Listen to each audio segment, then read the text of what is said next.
You're listening to the AFTERBUZZ TV Network, now the largest new media platform on the web, and your #1 source for after-show entertainment. Very good, Keith. Johnson.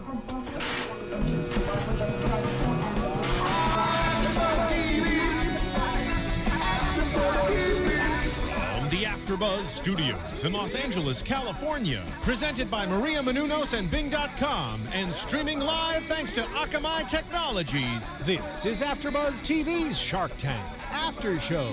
We'll break down tonight's episode and get you all the latest news and gossip. And now, another post-game wrap-up show for your favorite TV show. It's AFTERBUZZ TV's Shark Tank After Show. This is so not the theme song. It is. No, it is. Don't even say seasons 1 and 2. All right. Hey, guys. Don't lie to me.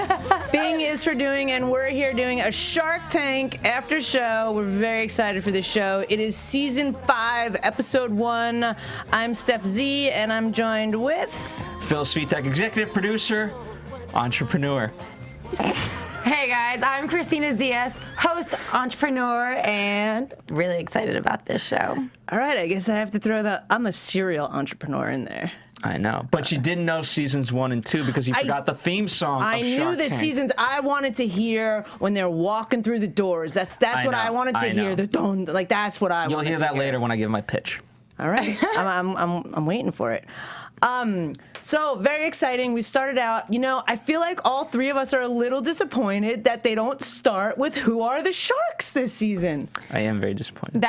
Just the entrance of all of them having, it was like a spotlight on why they're all so powerful and wonderful, and especially Mark's entrance too. He was so baller in it. So baller. I miss it. I wonder if they'll bring it back a little bit. I think they will. Go ahead. I think they will, only because they were recapping, all the wonderful stuff that Shark Tank has done. Right, but in that still, if you're a new viewer this season, you're kind of like, we all know these people with common knowledge, but a lot of people are going to be like, why are they the Sharks? Perfect call out. If you are a new fan listening to this and also Shark Tank, let us know if that was confusing as to who the Sharks were. Yeah. Well, it's not going to be confusing anymore because we're about to tell you who the Sharks are. So pretty much, the whole way that it used to say is they're all self-made billionaires. They've created businesses. They've sold businesses. We've got Kevin O'Leary, who is a venture capitalist who turned a $10,000 loan into a software business worth $4.2 billion. I feel like I'm watching the show right now because you're recapping exactly how it said, and I can hear it in my head. Yeah. And here's what Kevin, through the history, as I've gotten to know him, everything that he did, he made through licensing deals. So he's a licensing specialist. Yeah, he's very calculated. You don't see him throw money around a lot on like the risky investments. Yeah, I feel like he's very calculated. Are we ready to move on? Did you want to say something? You can move on. Okay. Then we've got Lori Grenier, who's the queen of QVC, holds over 100 patents, and launched over 300 products, grossing over $500 million in retail sales, which, is pretty impressive. I like Lori. She can be hit or miss with me on certain deals, but overall, I like her as a person. I really like Lori a lot, too, but I feel like she could also sell on QVC because I feel like that woman can smile through anything. Like, she could probably sell you the worst product, too. She can sell, you know what I mean, ice to an Eskimo for sure. Totally, she totally can, which is good for her. Right, definitely. But, she tends to go get behind some stuff that I might not get behind too. So maybe it is that she's just like, I can smile and this will sell. Right. So there's a little different logic with her. Then we've got Daymond John, who we don't see this first episode, which is another change that we have 2 females on the panel. I like that. I kind of liked it too. I did. We see, not to cut ahead, but we do see scenes from next week, and it's back to 1. So I don't know how they figure out their rotation. But at first I was like, is Daymond gone? Because I really love Daymond too. No, he'll be back. Yeah. But I think, it's interesting about that because, in the past there have been female products, and then it's like, okay, Lori, what do you think? Or if it's not Lori, Barbara, I'm selling to you. So now at least you can kind of pin the 2 against each other. Not that we got a female product. Right. But and I think that makes sense because the majority, women spend more money than men. I just think that's a fact. when it comes to buying stuff. And you know what's interesting? Barbara has said in the past that, you know what, these men, all they want in the end is just control. That's why I have pretty much all the deals are like, I want 51%. Whereas like with females, they'll go in for a partnership. At least that's what Barbara said. Right. I'm not going to say whether or not that's true. So real quick, back to Daymond. He's a fashion mogul. He has the fashion line FUBU. He started that, you know, pretty much with nothing into a globally recognized brand. That's what they say. They never really give numbers on him, which is interesting to me, but that's just But historically, it seems like his greatest offer has been, okay, if you need something manufactured, I'm your guy. Right. And that's what I'm going to do for you, now, but now he usually takes up to 60% because he's, cut all that cost. Right. And it is in manufacturing, like once you kind of know how to manufacture one thing, it kind of is the same mathematical equation, plugging and playing different things into the equation, but getting the same solution at the end. So if he is a master at doing that, like you said, he can pretty much manufacture anything. I feel like, I don't know if you guys have noticed this, but I feel like he doesn't invest that often. Yeah. I feel like out of all the sharks, he kind of invests Him the and Robert least. are the least, I think. This is going to be a dick thing to say. Is it because he doesn't have the most money? Because here's the thing, I think no, because I feel like Kevin and Mark are like the top dogs. They have the most money to spend. Right.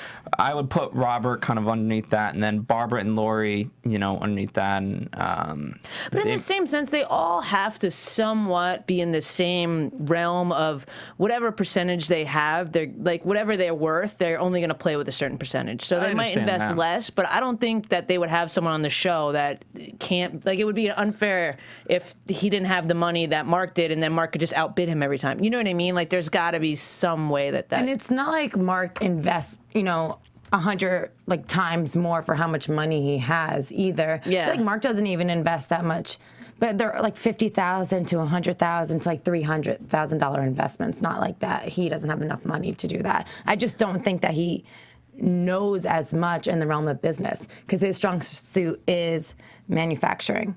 Right. So that's when he kind of lights up. He's like, all right, this is what I'm good at. Maybe that's what it is. Maybe he just knows what he's really good at, and that's what he focuses on. Yeah, because I feel like last season or the season before last, like he was like talking about like producing towels and pillows and like all kinds of stuff. So he does have that manufacturing portfolio, and like he doesn't really tend to like go for like the food or something like that. Okay, then we have Robert Hershevik. The Croatian. And you know what he's the only one in his little portfolio that they say something about his family. They say the son of an immigrant factory worker. Yeah. Technology mogul who sold his first internet companies for over $350 million.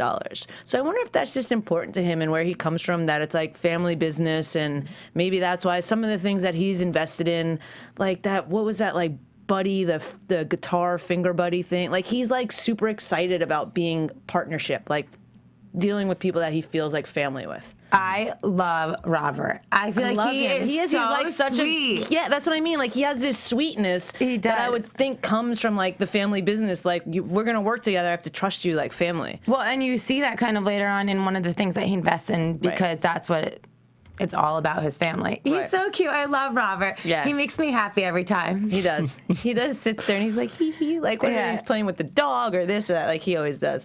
Then we've got Mark Cuban, which again, they're just like notorious billionaire entrepreneur and outspoken owner of the Dallas Mavericks. And he's in front of a private jet, right? Yeah. Like it is. And like we kind of do miss seeing him balling out like out of the private jet and like posing with his little trophy. And so, but he is, and he's smart. And the thing that I love about Mark is I feel like he has such a good read of character right away. Mm-hmm. When you see people come out being a little bit cocky, he is not having it. But I feel like if he sees people come out and they have a really good idea and maybe they're just lacking some business skill or experience along the way, and he asks a question and they don't understand, he'll try and actually reword it so that he can get the answer he's looking for. But like we see tonight, he can also be very ruthless. He can be. He can be. That's business, man. You got to keep it business. And then we have Barbara Cochran, which she says she working as a waitress in Manhattan to building the city's real estate empire. So she does real estate stuff. So they are the Sharks, in case you guys were wondering. And hopefully they'll put that back in. I miss the other guy, the other kind of QVC. He didn't work for QVC, but you know what I'm talking about, the guy? Yeah, he only did like one season, right? Two. Okay. What was his name? I don't know this guy. I think Kevin. I don't know. I think it could be Kevin. I'd have to look it up again. But he was kind of like a Lori type when they didn't have her. They paired him and Barbara up a lot. Yeah, I think it was like seasons maybe 2 and 3 then, right? Probably. Yeah. Okay. So the new beginning that we do start with is, the Shark Tank. What a great show. It's created $23 million in deals and an estimated 9,000 jobs. That's amazing. I mean, I don't know what other television show is making money and creating jobs like that, besides to like Celebrity the cast. Apprentice. That's true. In a different way, though. That's charity, so that's not really deals and jobs, but. Right. So then we get to it. So we've got Josh Brooks with Postcards on the Run. Initial feelings. I love this idea. I downloaded the app.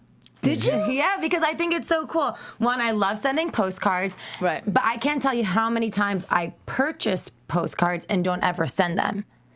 Right. And then I'm spend half of my vacation looking at the little turnstiles of pictures of, how many different colors can the Eiffel Tower come in, and it's not interesting anymore.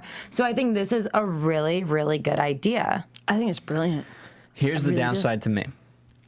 The fact that I get an email, you want to send me a postcard, I get an email or text. Ahead of time. Because of for your address. But that's amazing technology, number one. And it's proprietary technology. Partner with white pages or something like that to get the address. But then you have to pay somebody out. I understand. But to me, the novelty of that is that it's a surprise. I don't want to get a text or email saying Steph is about to send you a postcard. By the way, she doesn't have your address, so you need to give her your address. Right, but how many times do you get invited to a wedding or something and someone doesn't have your address and they're like, hey, dude, send me your address. What's your addy? Text me your addy. But that's why Evites were invented, and that now does that. Right, but I feel send a wedding invitation over Eve. Yeah. Yeah. You know what? The one thing that I didn't understand about this presentation at all is at the very end, he goes in and says who his investor is, that it's Selena Gomez. I would have opened with that. I would have opened with that. I would have opened with her being on the road, touring, sending fans some picture, you want a postcard from Selena, some way, because that's what a good she pitch does, point. I like that. What she does is travel. She travels the world and sees these things, and she's away from her loved ones, and all, I get the kid and the thank you little video and the QR code, and we'll get there, and that's awesome. But when you've got someone like that behind you, you got to open with it. You gotta. And that was his last little gleam for hope. And again, then at the end, Robert kind of latches on, and they work a deal. But it's Here's the thing, I don't know how involved she really is. You know what I mean? It's one of those things because here's the thing: you have Selena Gomez. She could be the face of the brand. But I don't know what the deal is. Obviously, she's obviously not. But then you got to think about what really, if I was Selena Gomez, okay, and I wanted to invest in this brand. I understand if she doesn't want to be the face of a brand that could be, politically influenced, or it could be something like that. But a postcard thing, to say I'm gonna be the one that keeps you in touch with your loved ones and families because I know what it's like from touring. Why would she not want to? It would just make her more money. Yeah, but she has so many things going on. I don't think she needs to add a postcard business to her already extremely full resume. I think for her, she maybe just likes this idea and sees it as a great investment herself, And that's all she wants to do is be the money behind it. So maybe right, but to shoot one campaign doesn't take that much time. All these celebrities, they have superstar, right? But they've got a fragrance, they've got clothing lines, all these big pop stars have everything. But clothing and fragrance is different than postcards. True. You don't think so? I feel maybe she could send postcards to her fans or plug it in somewhere. But I don't think for him he was trying to sell Selena Gomez. I think he was trying to sell this to families. Right, but because he put her in there at the end, if he was gonna drop that bomb, I would have came out with it. Yeah, even if she's not the face. So anyway, what he's asking for, he comes out and he's asking for $300,000 for 5% of the company. Wait, was it $300,000? Yeah. Yeah. Okay, so that's why I was so confused at the end. I for some reason thought he was asking for $500,000. No, he was asking for $300,000 for 5%, so it gives it a $6 million valuation. Right. Which it's clearly there's a lot of back and forth of what it is. Like, you know, Barbara brings up a good point that it's the tangibility of the actual message being typed and then the handwritten signature. Like, it should all feel, you know, nice and fluffy. Like, they have lots of good points. I mean, I do like that he doesn't have to pay out royalties. I like that there's a QR code on the postcard where you can actually do a video as well. Like that. I mean, I just think someone is going to, I mean, clearly he's going to do this, but like this was just an idea waiting to happen. Like people, I feel like people miss actual photographs. I could be wrong. No, it's but I feel awesome. like that. And you know how you said, Phil, about, you know, maybe someone asking about your address. For me, it would be like double excitement because I'd be like, oh my God, someone's going to send me something. And I get to give them my address. And then all of a sudden I get it. And now I was excited twice about the same thing. Girls love packages. Yeah. Dude. Like, send me something in the mail. I'm the perfect line for this. I think it's a great idea, and I think Robert is the right investor because of his software background and tech stuff. And I think, I don't know, I think the addresses are easily gained somehow, whether you know, and that's why I think, you know, as Mark was saying, you have to be acquired. And I would say Facebook acquires you. Because then it has all the addresses and stuff like that, and now you're rolling and you're part of the package of Facebook. I do agree. He's in a weird spot, like exactly how Mark said it. If he was in there trying to go with a $2 million valuation, and then they could grow it to like 6 or 10 and sell it, one thing. But he's already at 6, which is this middle point. To get their money back, they've got to sell it for like 15, 20 to make worth anything in it, and it's going to be hard to get there. But it's still a really good idea. I'm a fan. I will. What do you guys think of the price of the postcard? It's $2.49. I think that's a good price. I think it's a good price too. Usually you buy a postcard for like 99 cents or $1.99, and then postage. Yeah. That. I mean, here's the thing too. I mean, especially on an iPhone, you just click, click, click, and so you're just hitting one button. So I'm not really thinking about the money because it's taking it from the Your ATM. credit card, But eventually, I'm going to be like, oh, I have zero money in my account. But that, you know, when you're doing, 50 people are really happy about my pictures. Yeah. there you go. And so then we get down to it, and, you know, everyone kind of goes out, and we're left with, you know, a bidding war between Robert and Josh. And I feel like, you know, I'm kind of really excited about Robert sticking his ground. Like, he was like, he made one negotiation back, you know, because at first Josh was like, well, how about 5? Can you give me a $5 million valuation? And he was just like 6% to 5%. Like, Robert really didn't see any big whoop in that. And he kind of was like, I'll meet you at 4. And, you know, so it winds up being that Robert will invest for $300,000 for 7.5% of the company, which is a $4 million valuation. So I think he's happy at the end. But it was weird to me too, because he was saying that he needed it to be at 6 because of his other investors and keeping them happy. So, like, without calling anyone, without doing anything, he was just like, okay, I'm going to take $2 million off the valuation. I wonder how much of his company he actually owns. You know what I mean? Oh, that's interesting. Because obviously he has several investors in there. Yeah, I don't know that they ever said exactly that. Right, which is why I'm sure the percentage was such a big deal, because you don't want to, like, who knows, maybe he only has 10% of his company left. That's scary. Yeah. But yeah. But I mean, I guess at the end of the day, too, I'd rather be making, you know, I'd rather be making 2.5% of something that's making millions of dollars than 5% of something that's not making any money. Yeah. So. And congrats to looking like John Hamm.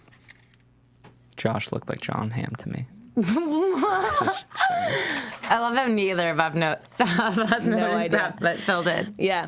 And then, so, moving along, after we have Josh's presentation, which I think we all agree was a good, solid presentation. Mm-hmm. There was no big red flags of, like, this guy's terrible. Because we do have some that are terrible. Yeah. Yes, which we'll see. He overall seemed to know the market and things like that. You know, he was informed. He was overall. prepared. Definitely. Yeah. And then we have, which I really love seeing the flashbacks. Like, I love, because it's like people come on the show and they do something and then you're like, I wonder if that worked. And I'm sure there's a bunch that don't work and we don't see them on flashbacks, but I think it's really fun to see the flashbacks. And we see the flashback tonight of the Wicked Good Cupcakes. You gotta do a Boston. Wicked Good. Wicked Good Cupcake. I can't do it. Wicked Good. In the historic Faneuil Hall. Wicked Good Cupcakes, yeah. Which they have 2 more locations, which those ladies, I love them. They were from last season, right? I'm pretty sure they were last season. I have to go back because I don't know why, but I can't remember them, and I'm so bummed because those look like wicked good cupcakes, honestly. Yeah, they were. They had a great presentation last season, and it's like when Kevin, Mr. Wonderful, makes a deal. Like I always kind of feel a little bit for people. I don't know why. Like I like him. He's a good businessman, but he's just a little bit harsh, I think.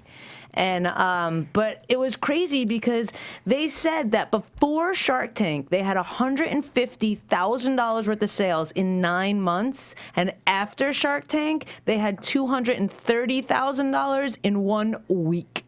Yeah, that's insane. I mean, that's like a bazillion% increase. Like, how does that happen? Check the math on that one, people. But I will say, you know, I think I do remember I was in Boston when they were just putting in, you know, over in Faneuil Hall when they were just kind of building that out. So it was really cool to kind of get that update and see Kevin selling cupcakes there. You saw him? Did you get him? No, I didn't see him. No, I'm saying I saw initial phase and then in the TV show to actually see him. Like, hey, I'm selling wicked good cupcakes. Yeah. Didn't they say something, though, about how great Kevin actually is? They did. Yeah.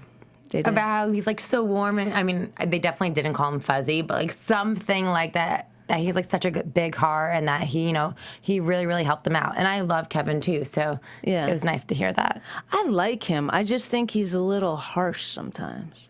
You know, like we're all entrepreneurs. So when you think you've got a good idea, like in your head, it all works. Like usually that's what drives an entrepreneur, and some work and some don't. So it's like if you've got enough balls to go on a show like this, and like what you say just doesn't come out right, and you're not prepared, but like in your own way, you think it works, and he crushes a lot of people. Yeah, but I feel like there's no excuse for you to go on a show like that and not be prepared.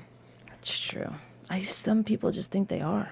That's the sadness. It is a sadness. Yeah. And what also about the Wicked Good Cupcakes is that they actually paid him back, too. Right. Which is a really smart thing that he had, you know, as a necessity in his investment, and then they paid him back. So it's like, I don't know, I feel like that was a really good one. I really liked that one.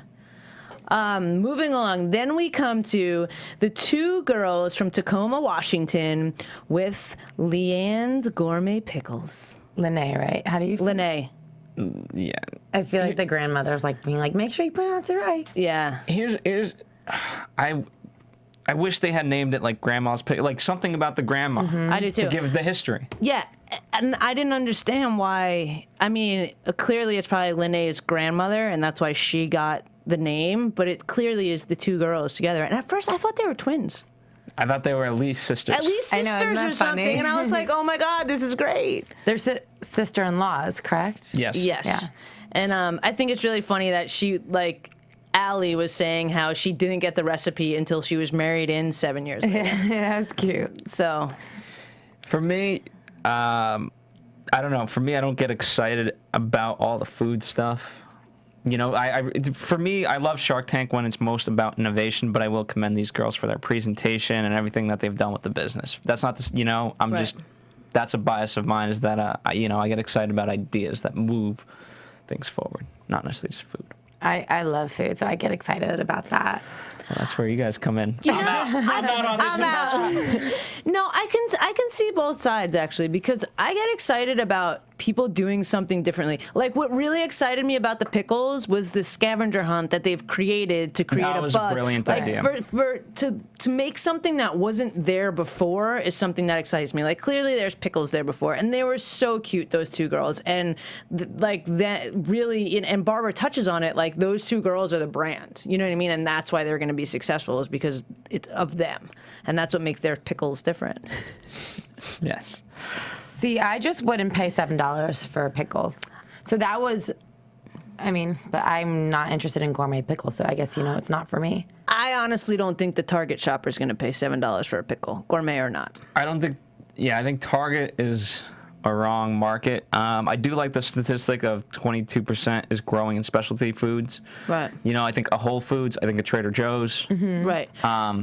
Stuff like that. And I feel like they come to Shark Tank, they have a business that's working. They've done $144,000 worth of sales in the past year. Like what they're doing is working, and they fall into this catch-22 that so many new businesses fall into. It's like in the beginning, it costs more money, but once you start getting more volume and bigger numbers, it's cheaper. So you're in this pickle of like, we don't have enough money to produce our orders because our margins are smaller. And you know what I mean? So it's like they kind of just needed like, why don't they just go get a loan? Right. This is what I don't understand about a lot of these businesses. They could easily get a loan from the bank. Here's the thing, right? Mark actually explained this, not in the show, but just in general, right? Right. So he explains every small business, the biggest mistake that they do is they go out for a loan. Okay. Right?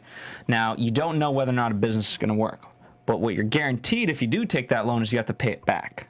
And then you're screwed because that's what you have hanging over you. I think it was unfortunate that the girls came in on this day because I think if Daymond was there, he would have offered them the manufacturing, which is what they really need, right? Right.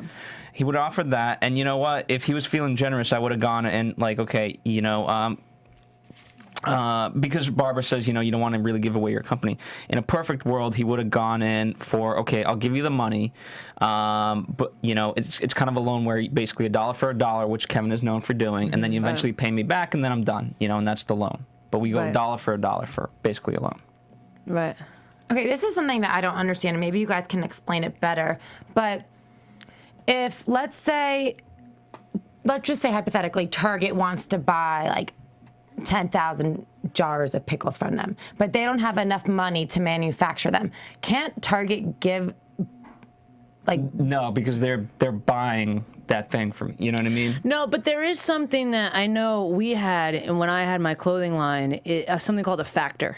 So there is something where you can actually like take a PO to a factor and they'll front you the money and then they actually will collect the money that like it's almost like you're selling them the PO and they're going to take a percentage of it. And sometimes, not always, but sometimes they'll actually, like if I have $1 million order for Target, it's going to probably cost me $300 to make it. So I'll bring that $1 million PO to the factor. They'll give me the $300,000 to make it. Now, once Target turns around and pays them, they'll actually take their percentage and then I might get $600,000 more and they'll keep $100,000 for loaning me that to make sure it happened. Okay. What is that called? A factor. It's called a factor. Yeah, they have that in the clothing line. I mean, in the clothing industry, and I'm pretty sure they have that everywhere. It's almost exactly for that. But then they also act as your creditor and like your collections agency. And it's like, you know, when we had the line, if a store didn't pay my brand, big whoop. But if a store didn't pay the factor, then it went on their credit. So it's a lot of businesses use a factor for stuff like that, like new businesses.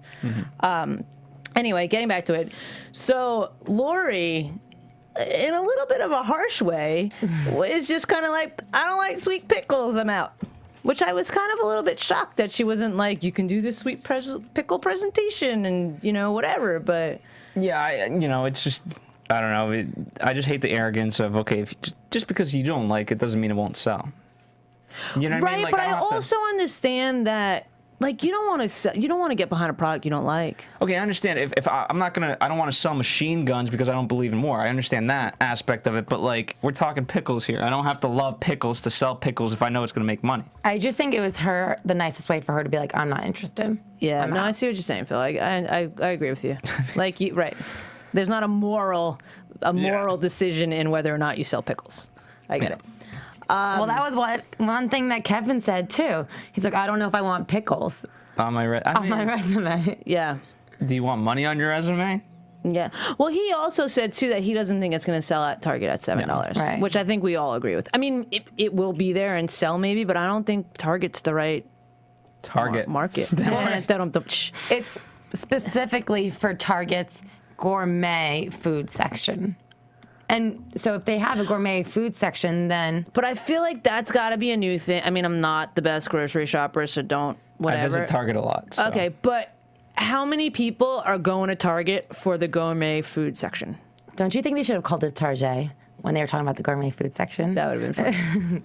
You know what I mean? Like, people, like, I would have to assume that 90% of the people going to Target are going to get their regular staple things that they know are at Target. Like, maybe some pickle lover is going to see, ooh, gourmet grandma's pickles, which it's not even that, but you know what I mean? And they're going to buy them, but it's not something that people are going to be like, I have to go to Target to get my pickles. Yeah. I think, again, Trader Joe's, Whole Foods, and whatever that kind of chain of restaurants, or not restaurants, whatever.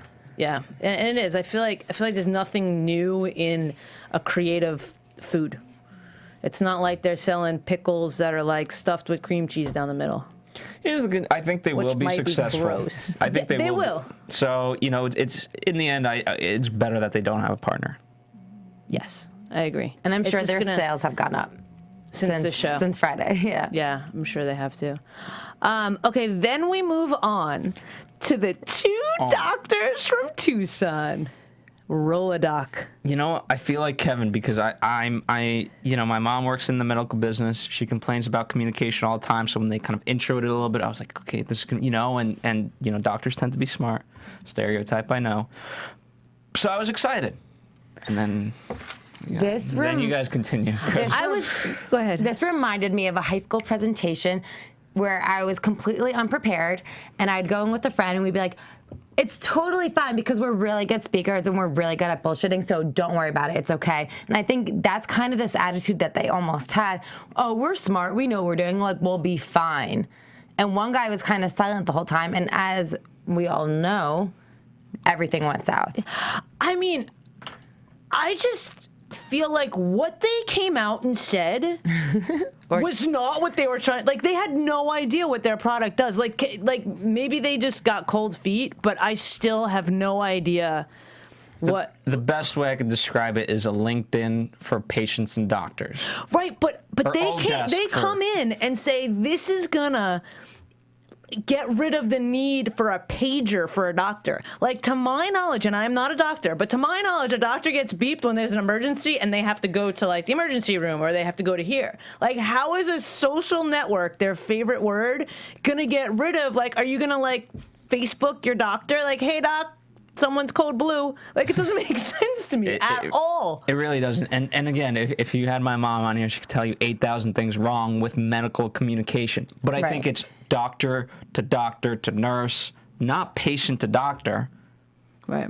I don't think that's the need. The need is within the hospitals. Some hospitals, yeah, and some hospitals I think have it figured out because they are all interlinked. So if, like, you go to one doctor, all the charts are there, and yeah, that's definitely a need. No. Like, I've been to, but even just down to how medicine is dispersed and what the needs are. Right. Again, but that's why you would do market research within any, like, whether a doctor's office or an actual hospital to go over all this stuff. You don't need patient to doctor. Yeah, and I mean, they were trying to be cute with their presentation and putting Mr. Wonderful up there and saying he had no heart. Like, no heart. And, like, in the beginning, I was like, kind of pumped. But once I saw the profile, I was lost. I was like, I don't know, what does this have to do with getting rid of a beeper? Because I was excited about the beeper thing.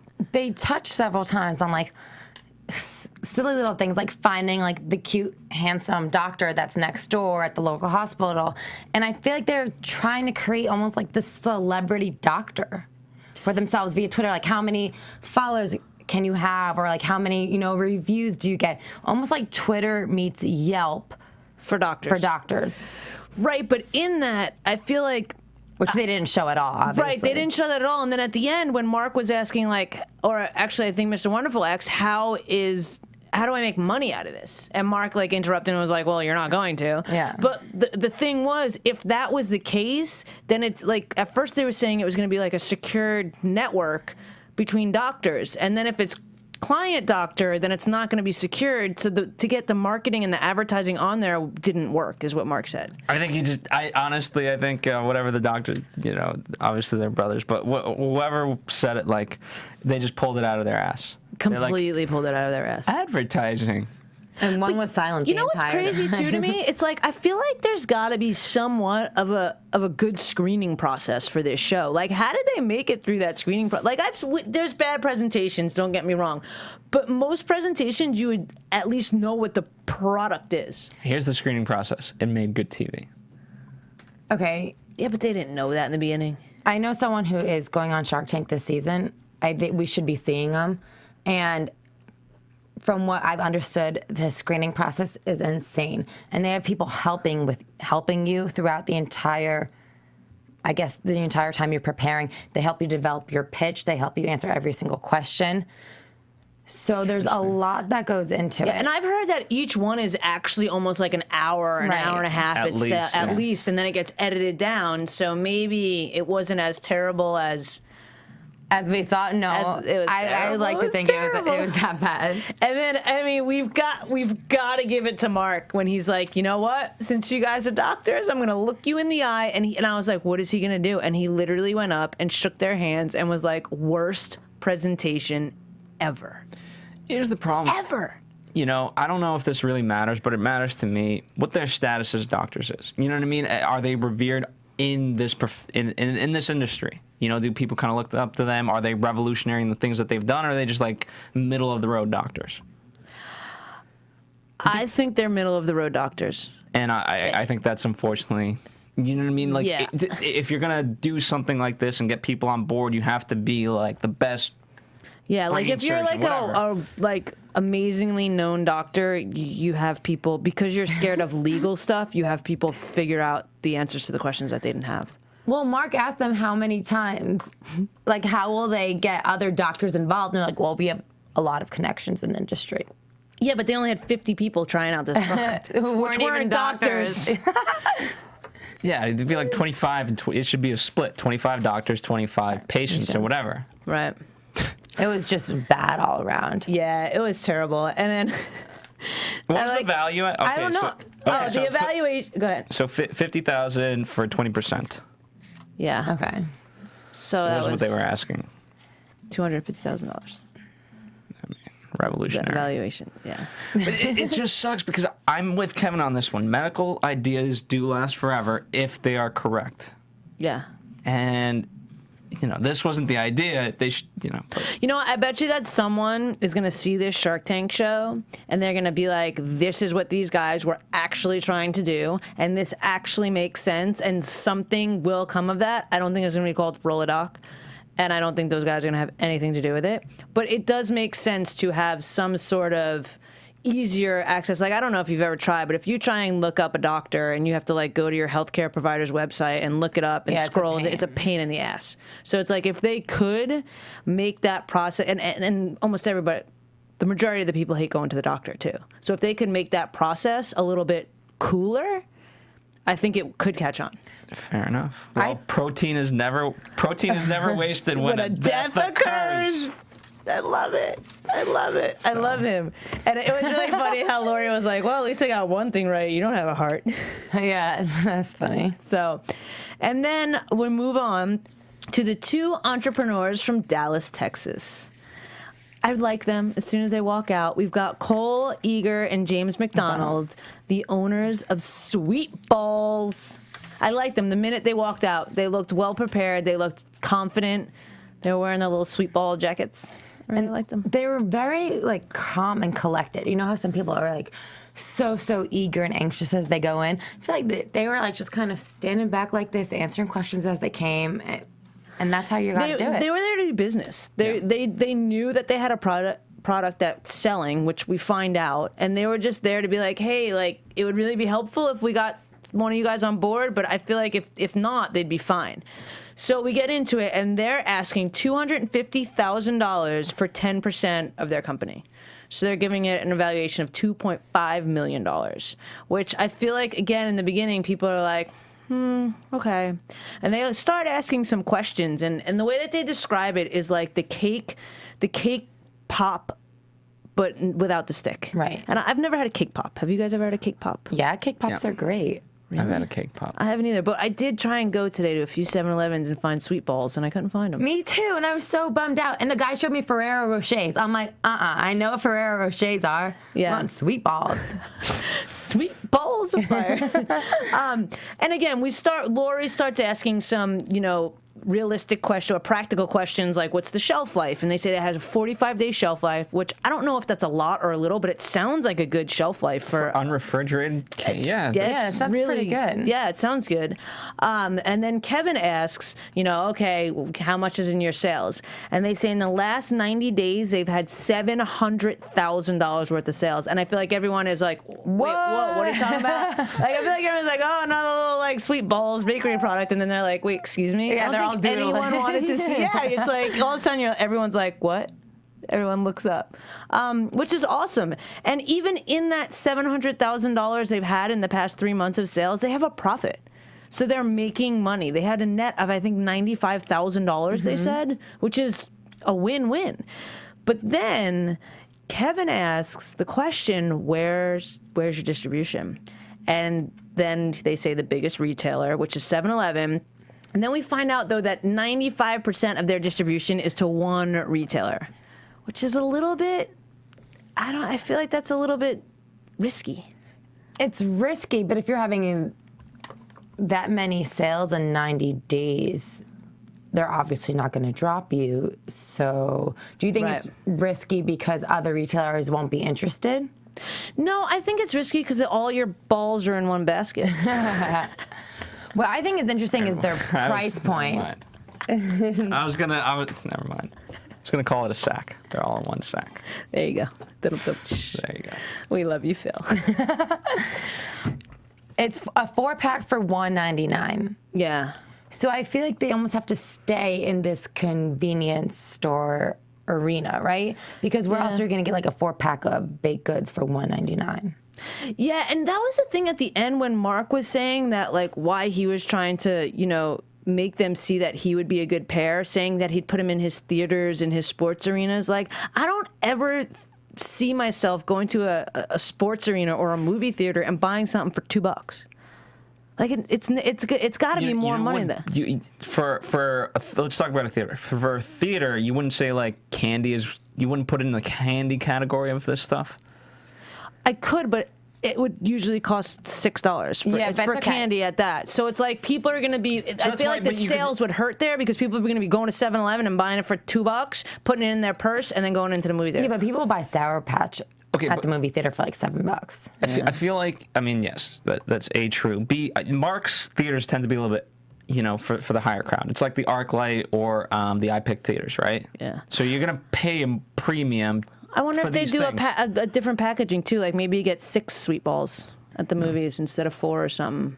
Yeah. Well, I just feel like if you have the same product, like when I had a T-shirt company, like if we had the same T-shirt and in one store you sold it for $80 and in the next store you sold it for $50, like who's gonna go to that? Well, like the sales are gonna drop at that one store because people are the word's gonna get out that you can get it over here for $50. Yeah, but 7-Eleven and a movie theater are two different things. Totally. You're not talking about Urban Outfitters versus American Eagle. You went to American Eagle. I feel like you were like, yes, I got those 2 brands out. Like those 2 stores. Yeah, totally. I get what you're saying. I just think it would be in everyone's best interest to do different packaging or something a little bit different so they can cost more at those other places. Yeah, I mean, here's the thing. I think at a sports arena, it might be weird. Because you're there to have beer, hot dogs, and I don't know what sports arenas you're going to have cupcakes at. Well, but I would eat cupcakes at a sports. What sporting event? X Games. You would eat them after your hot dog, like for dessert. I don't know. Beer and cupcakes is kind of weird. I don't know. Yeah, that seems a little. I think he should have gone with the 3 sharks. Okay. Oh, really?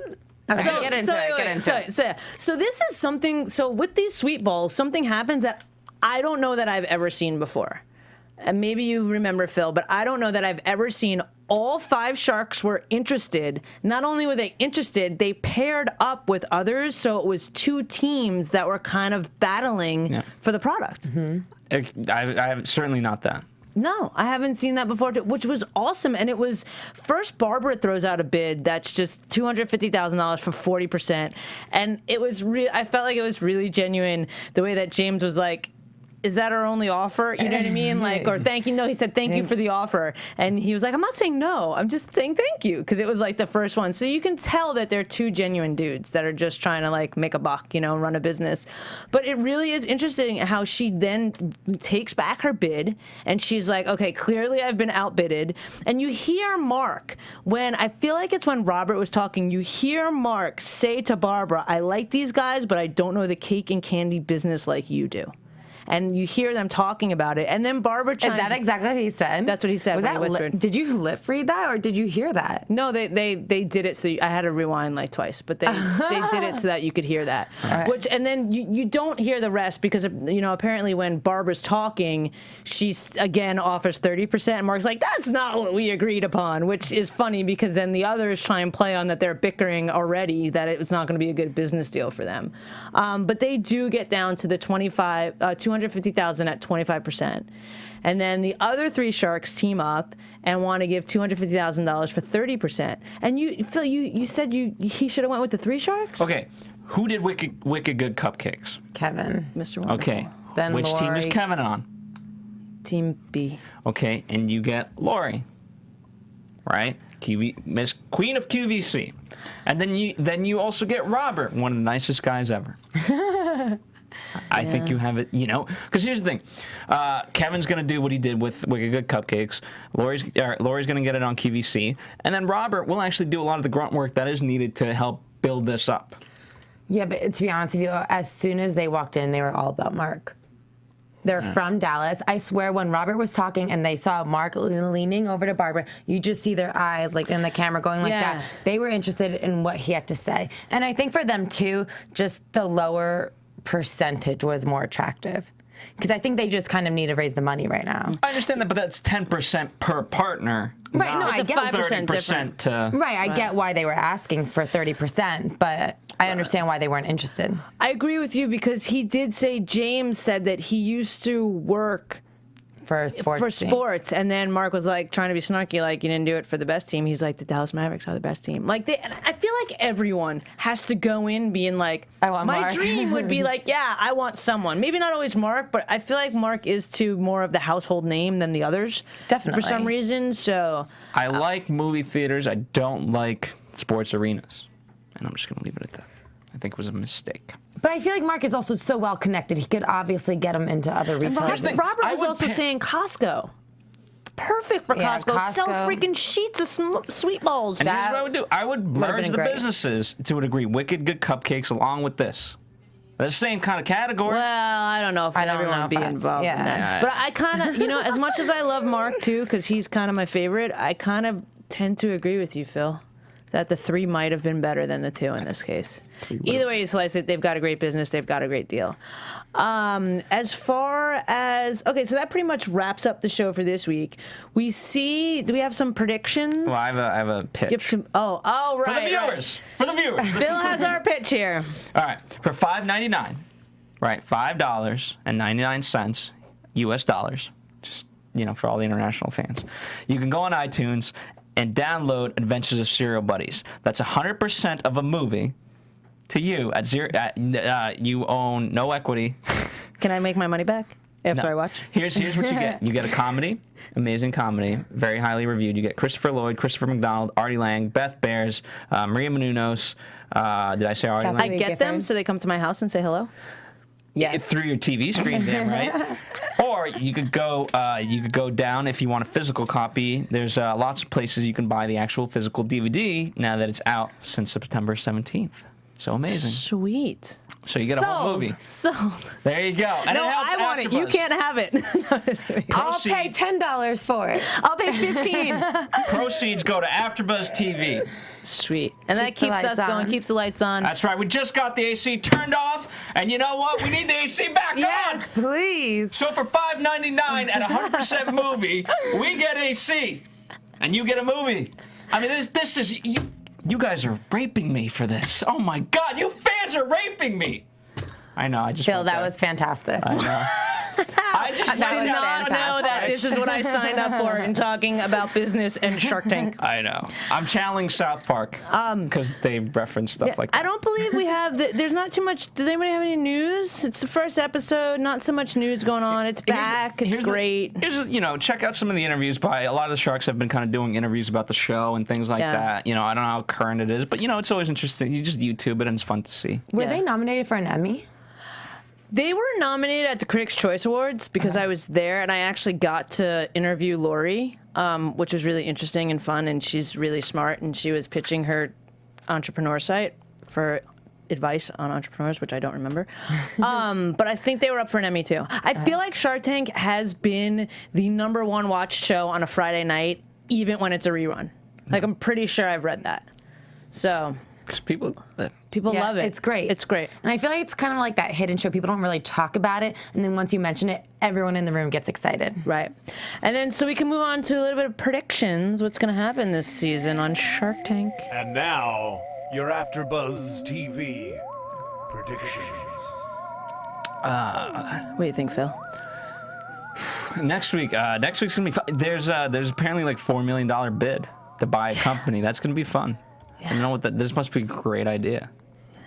I really like when we see that, when people come up and they can tell that it's a really good idea, but the person that presents the idea has no idea what they're doing. So they're like, you know what? Just take the check.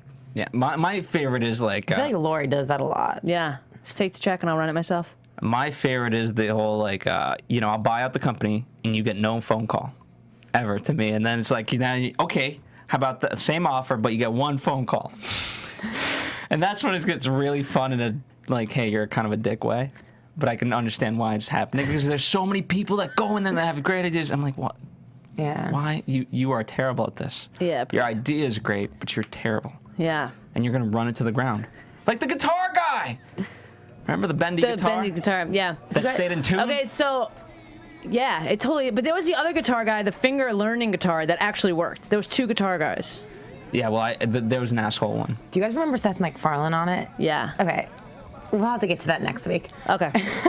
So, okay, well, thanks, guys, for watching. Please give us your comments. Watch us on YouTube. Download us on iTunes. Any questions you have for us to answer, we'll be happy to. Join us again next week. I'm Stef Z. You can find me on Instagram and Twitter at IAMSTEFZ.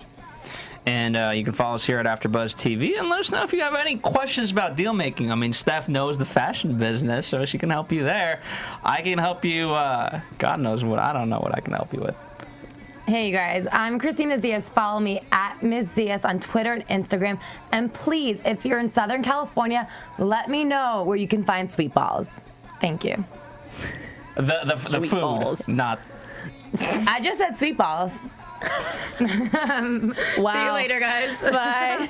From Bing.com, executive producers Maria Menounos, Kevin Undergaro, Phil Svitek, and the entire AfterBuzz TV staff, we would like to thank you for listening to the AfterBuzz TV network. To watch or listen to other after shows and post comments or questions, be sure to visit AfterBuzzTV.com. I'm Sir Richard Wentworth, and this has been a presentation of AfterBuzz TV. Buzz you later. The views expressed herein are those of the hosts only and do not necessarily reflect the views of AfterBuzz TV or its owners or principals.